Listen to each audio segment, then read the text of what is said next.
It happened when my daughter, Emma, who was nearing her due date, suddenly doubled over in pain from labor. Out of nowhere, my grandson, John, threw a bucket of ice water on her. The splash echoed in the room, and for a few seconds, everything went silent. Emma's clothes were soaked, water dripping onto the floor. It didn't seem like an accident. John appeared to have deliberately thrown the cold water. Stunned by the unexpected act, my husband and I were left speechless, unable to comprehend what had just happened before our eyes. "Hey! What do you think you're doing?" I scolded him, but John just stood there, still holding the bucket, looking confused, as if he had no idea why he was being yelled at. Then, what came out of John's mouth next was almost too shocking to believe. "But Daddy always says, it's a spell to make Mommy feel better." What did you just say? Though my husband and I were both taken aback, we didn't have time to focus on John's explanation at that moment. John, looking worried for Emma, who was clutching her stomach in pain, seemed like he was about to cry. What on earth was John thinking when he did that? It wasn't the kind of prank that could be dismissed so easily, and he didn't seem so young as to pull a stunt like that at such a crucial time. After Emma safely gave birth and regained her strength, I brought up the incident. "By the way, about what happened before we left for the hospital. What exactly did John mean?" Emma looked at me, her face clouded with discomfort.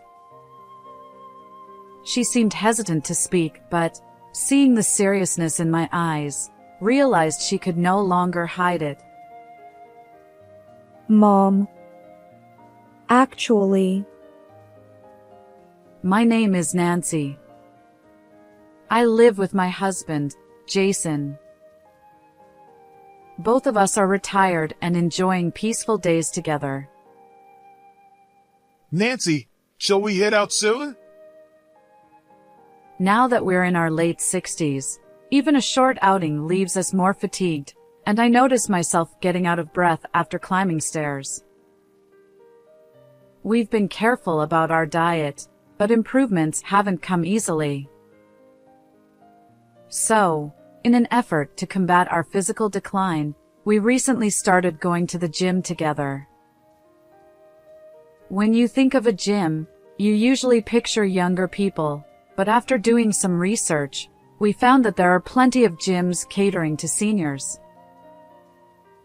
In fact, when we go, we see a lot of people around our age.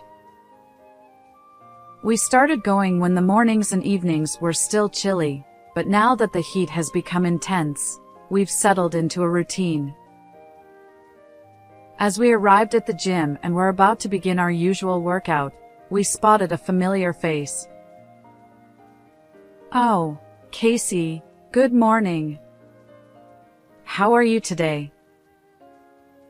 "Nancy, Jason. Good morning. I'm feeling great today. Ready to get some exercise in."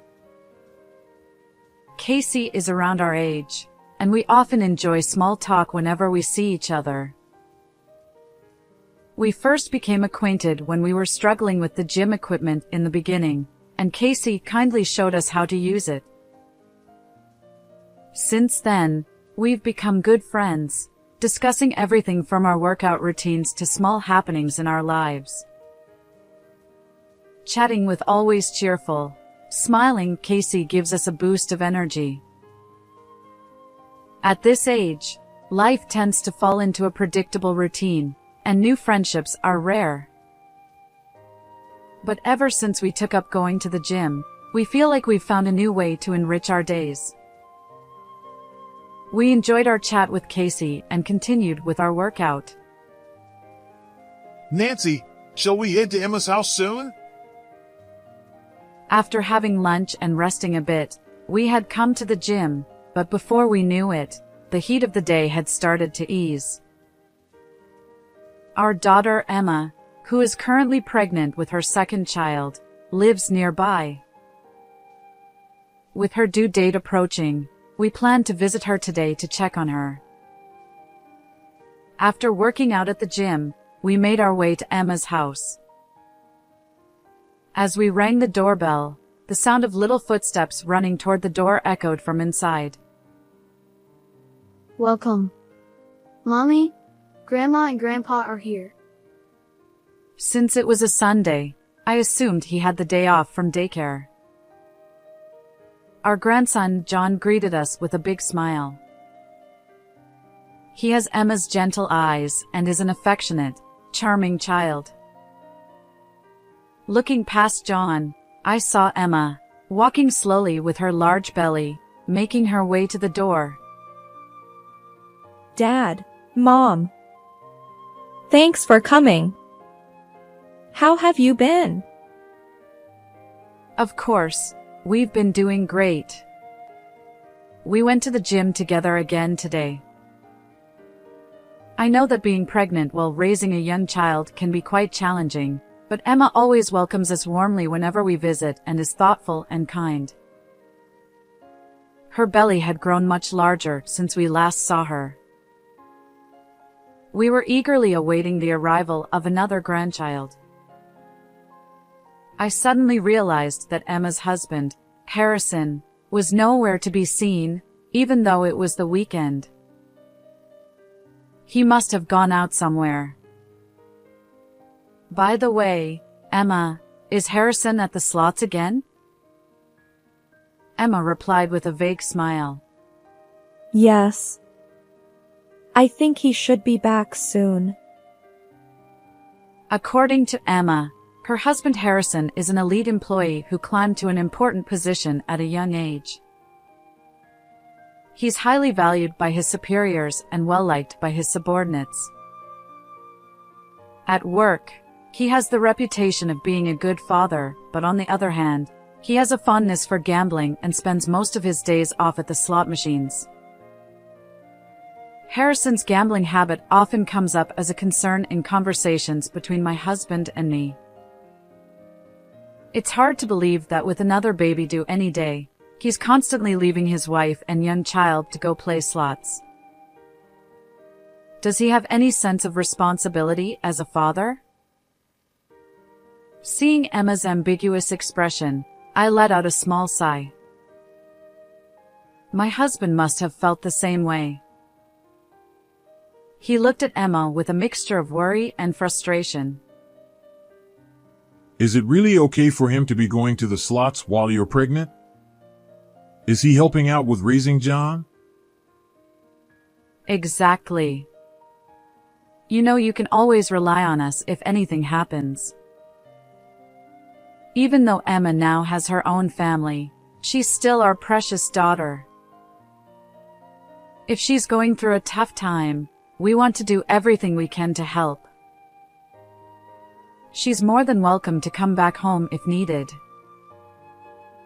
Out of genuine concern, I tried to offer my support, but Emma just shook her head. I'll be fine. When she says that, it's hard to press the matter further. Every couple has their own way of doing things, and it's probably not right for us to interfere too much. After that, we sat in the living room, sipping tea and catching up on each other's lives. Emma mentioned that John recently started attending a programming class. Though my husband and I aren't very familiar with computers, Emma explains that programming is now a mandatory part of school education and has become a popular extracurricular activity. Apparently, programming classes are more expensive than other activities, but with an elite father like Harrison, it makes sense. What a child is learning often becomes a topic of conversation at work. It seems that it was Harrison who suggested John take up programming. John, for his part, is enjoying the class and proudly told us all about what he's learning and what he can do now.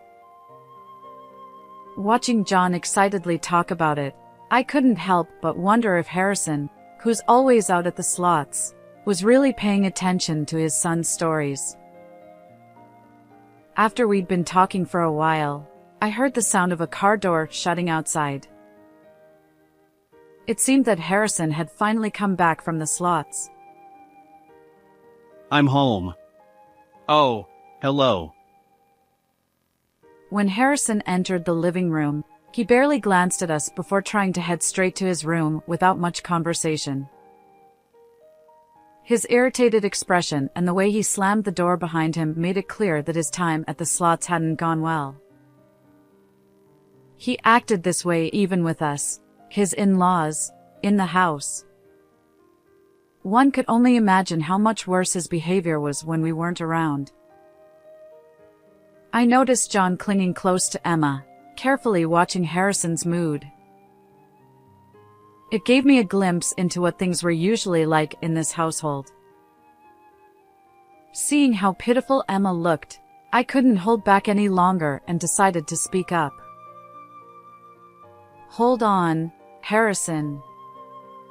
My daughter is about to give birth. Don't you think you should be spending more time supporting her instead of going to the slots? Having a grumpy husband around at such an important time must be stressful for Emma and the baby." My comment must have hit a nerve because Harrison, with his high and mighty pride, immediately snapped back at me. This is a matter between me and my wife. I don't think you have any right to interfere. How dare you? Honestly, you're too overprotective. It's the second child. You're worrying way too much. Excuse me? Raising a young child while pregnant is incredibly hard. My anger only grew at Harrison's lack of understanding, and as his temper flared, our argument became more heated. My husband tried to intervene, but both Harrison and I were too worked up to stop. Emma, clearly frightened, stood frozen, saying nothing. In the end, Harrison shoved me in his fit of rage. Ow! I twisted my ankle as I fell.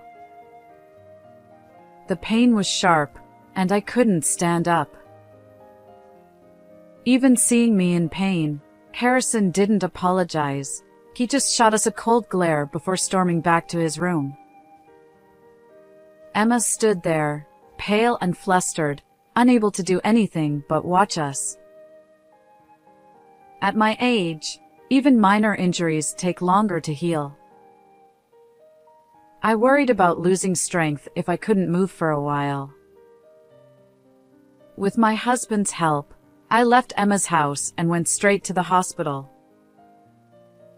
On the way there, I couldn't stop thinking about Emma. Even as Harrison and I argued, she remained silent, never once stepping in to mediate. My once kind and outspoken daughter. Why had she changed? Had I gone too far? As I replayed the events in my mind, I couldn't shake the feeling of sadness and discomfort at her lack of response. At the hospital, I was diagnosed with a sprain. When the doctor asked how it happened, I gave a vague explanation. As expected, my recovery was slower than it would have been in my younger days, and I had to spend a few weeks resting and visiting the hospital regularly. Fortunately, I recovered enough to return to the gym after a few weeks. When I finally went back, I saw Casey, still as dedicated as ever to her workouts.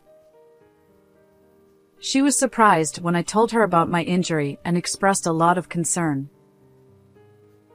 That day, I did a light workout, and afterward, my husband and I decided to visit Emma's house again for the first time since the injury. The last time we saw her, it had been warm enough to break a sweat with just a short walk, but now, the heat had subsided, and the cool autumn breeze felt refreshing. As usual, John and Emma greeted us when we arrived, but once again, there was no sign of Harrison. Apparently, he had gone out to play slots again. To be honest, I was relieved that Harrison wasn't there. It was still awkward between us, and I was worried another argument might break out. Mom, Dad, it's been a while. I'm really sorry about last time. I'm glad your injury has healed. Though she had already apologized over WhatsApp, she said she wanted to say it in person. It wasn't Emma's fault at all, but seeing her apologize with such a sad expression made my heart ache. I hadn't received any apology, either by phone or WhatsApp, from Harrison, the one who had caused the injury. I couldn't help but worry whether my daughter would be okay living with him. We barely finished our greetings when Emma went into the kitchen to prepare tea. Suddenly, she crouched down, clutching her stomach in pain. The contractions seemed irregular, but her due date was approaching. It could be the start of labor. This is serious. Can you get the car, dear? Let's take Emma to the hospital right away. Flustered by the sudden turn of events, we started preparing to rush her to the hospital. But at that moment, out of nowhere, John dumped a bucket of ice-cold water on Emma. The splash echoed in the room, followed by a stunned silence. Emma's clothes were soaked, and the water dripped onto the floor. We stood there, mouths agape, not sure what had just happened. Emma looked utterly shocked. It was clear that John had deliberately thrown the water. This wasn't an accident. Hey! What are you doing? I scolded, but John just stood there holding the bucket, looking bewildered, as if he didn't understand why he was being reprimanded. What he said next was almost unbelievable. But Daddy always says, it's a magic spell to make Mommy feel better. What did you say? My husband and I were too shocked to process John's words, but we didn't have time to delve into it. Emma and the baby were our priority. After Emma quickly changed clothes, we rushed to the hospital. John, seeing his mother in pain, looked like he was about to cry. What was John's behavior all about? It didn't seem like a mere prank. It was too extreme, especially given the timing. And Emma's reaction when she was doused with cold water also bothered me. The car ride to the hospital was filled with a mixture of worry for Emma and confusion about John's actions.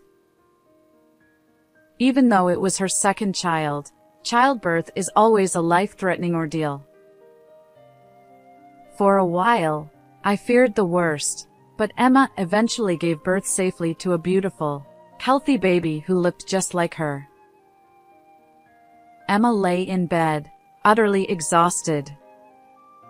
I didn't want to burden her so soon after giving birth, but once she had rested a bit, I couldn't hold back anymore. By the way, before we left for the hospital, what exactly did John mean by what he said? Emma looked at me with a pained expression. She seemed unsure whether she should tell me, but seeing how serious I was, she probably realized she couldn't keep it hidden any longer. Mom, the truth is... The story Emma slowly began to share was nothing short of shocking. When Emma and Harrison first got married, He was kind to her and even cut back on the gambling habits he had before the marriage. However, as his work became busier, he fell back into gambling. Around that time, Harrison began to take his frustrations out on Emma when his gambling didn't go well. He became harsh, especially when Emma, struggling with morning sickness, couldn't keep up with the housework. Instead of helping, he would berate her, saying things like, Why can't you do it? or, You're useless. he even resorted to physical violence. This wasn't a one-time incident. It happened repeatedly. Just like the time John suddenly poured cold water on Emma, Harrison would frequently douse her with cold water while yelling at her. It turns out Harrison had been abusing Emma regularly. John once tried to stop Harrison, but Harrison told him, When I do this, it makes Mommy feel better. It's not a bad thing. John, being so young and impressionable, believed his father.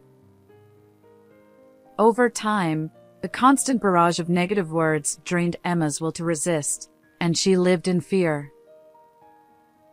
She hadn't told us any of this because she didn't want to worry us or cause trouble.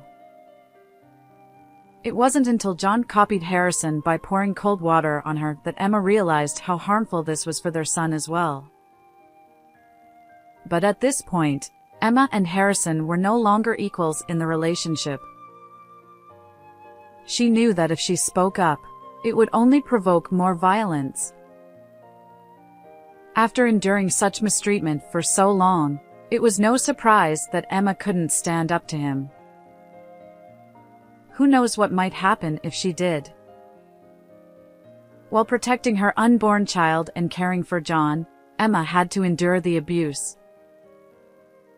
It must have been unbearable. She seemed completely at her wit's end. Hearing all this, I was struck by a realization.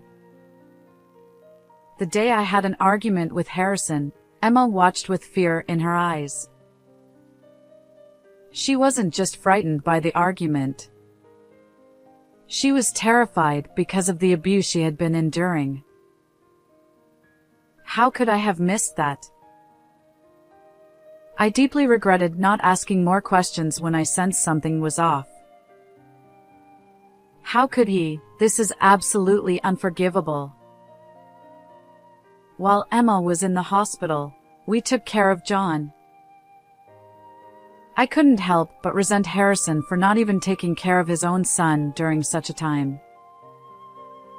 Even after Emma gave birth, Harrison only briefly showed up at the hospital, offering no words of kindness, and then immediately left for home. Furious about the way Harrison had been treating my daughter, I decided to confront him. Thankfully, today he hadn't gone out to the slot machines. At first, he pretended not to be home, but I knew he was there because his car was parked outside. After ringing the doorbell multiple times, he finally opened the door with an exasperated look on his face. What do you want? Emma's at the hospital, right? By now, even Harrison spoke to us with rude, dismissive words. Harrison, what's going on here? I asked, telling him that I knew about the abuse Emma had been enduring and insisting that he stop immediately for the sake of both Emma and John. Despite how serious I was, Harrison just smirked and refused to listen. Worse, he even threatened me. Enough already! Do you want me to hurt you again?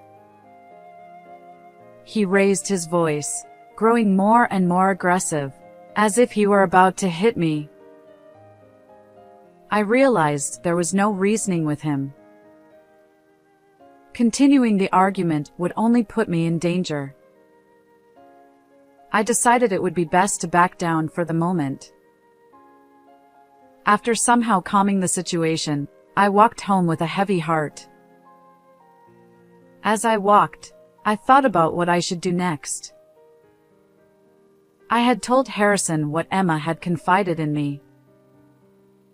When she returned home, it was certain she would face even worse treatment from him. I had to find a solution before she was discharged from the hospital. But no matter how terrible he was, Harrison was still Emma's husband. I considered going to the police, but getting them involved would mean explaining everything in detail. With the neighbors watching, it would inevitably cause trouble for Emma. It seemed too harsh to burden her with more stress, especially after just giving birth. Feeling lost, my husband and I sought advice from Casey during a trip to the gym. I had once heard Casey mention having a daughter around the same age as Emma, so I thought he might offer some insight on how to resolve this situation. Despite it being such a personal matter, Casey listened intently, occasionally wincing at the awful details, nodding in sympathy. That's a horrible story. I'd love to see this guy's face. What kind of man is he? I showed Casey a photo from Emma's wedding on my phone. In the picture, Emma smiled so brightly, something that seemed unimaginable now. I remembered how happy I had been when she told us she wanted to marry someone, and how our whole family celebrated. Early in their marriage, Harrison and Emma often visited us, and we'd chat over tea, discussing nothing in particular. Back then, Harrison was thoughtful, checking on our health and even driving us when we needed to go somewhere. We had a good impression of him. But then, he stopped coming around. It was only Emma who would visit us after that. It was around that time when Emma mentioned that Harrison had always been a gambler and had recently gotten hooked again. I sighed as I looked at the photo, wondering how it had come to this. What would Casey think, seeing this picture? When I looked up, I noticed something startling. Casey, who was always smiling, now had a face filled with shock and anger. I had never seen such an expression on him before. Just as I was at a loss for words, Casey said something astonishing. I know this guy. It turned out that Harrison was someone Casey knew. What were the chances of such a coincidence? It really is a small world. We were stunned and asked how they knew each other, but Casey only gave vague answers. Then, he offered to come with us to talk to Harrison, and we agreed. So, a few days later, we visited Harrison together with Casey. To be honest, I felt uneasy about visiting Harrison again. But with Casey, someone who knew him and was a neutral third party, I felt reassured. I believed that Harrison wouldn't act out of line with Casey there. I rang the doorbell at Emma's house. It seemed that Harrison was home again today. From the intercom, I heard Harrison's irritable voice. Yes? What do you want? I told him that I wanted to talk again. He replied that he had nothing to say to us, but today, I couldn't back down. Emma would be discharged from the hospital soon. I couldn't leave until Harrison genuinely repented and promised never to commit domestic violence against her again. Determined, I repeatedly pressed the doorbell until, after a while, Harrison reluctantly opened the door. What is it? Enough already. The moment he saw our faces, Harrison spat out insults and acted arrogantly, but suddenly his words stopped short. Wondering what had happened, I looked at his face and saw his eyes fixed on Casey. His expression changed dramatically, and Harrison's face quickly turned pale. President! What are you doing here? To our surprise, Casey was the president of Harrison's company. I remembered Emma once mentioning that Harrison's work had reached the president's ears and that he had high expectations for him. The Casey we had been chatting with at the gym was the very president Emma had talked about. What on earth have you been doing? Casey scolded Harrison with an intense fury. Harrison, whom the company had entrusted with its future, wasn't just neglecting his family. He was abusing his wife. It was no wonder Casey was furious. I'm so sorry. With a pale face, Harrison bowed deeply and apologized to Casey. There's no point in apologizing to me. You should be apologizing to Emma and Nancy for the trouble you've caused them. The once prideful Harrison was now utterly crushed. His arrogance was nowhere to be seen. We received an apology from Harrison. Led by Casey, Harrison went to apologize to Emma for his actions as well.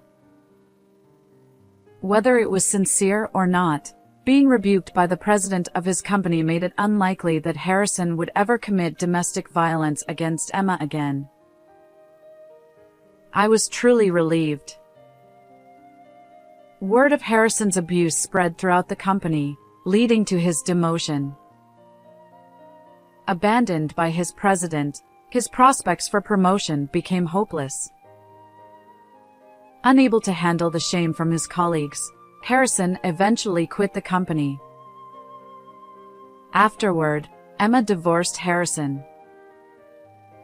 Although she had felt helpless and lacked the energy to fight back due to the abuse, hearing about Casey's intervention gave her the courage to move forward. They went to court over custody, but with Harrison having neglected his family and pushed all the child rearing and housework onto Emma, he didn't stand a chance. Emma gained custody of the children and received child support from Harrison. Mom, Dad, thank you so much.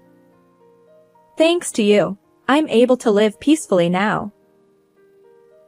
Emma and her children returned to live with us, and our once quiet home became much livelier. Watching my grandchildren grow up each day brings me such joy. I'm deeply grateful to Casey, who helped save my daughter from domestic violence and brought this happiness into our lives. Even now, after the ordeal has settled down, Casey and I enjoy chatting whenever we see each other at the gym. I'm thinking of inviting him over for a small thank you dinner soon. Since Emma and the kids moved in, I've been helping with the childcare. However, the parenting norms today are vastly different from when I raised Emma, and I'm constantly learning new things.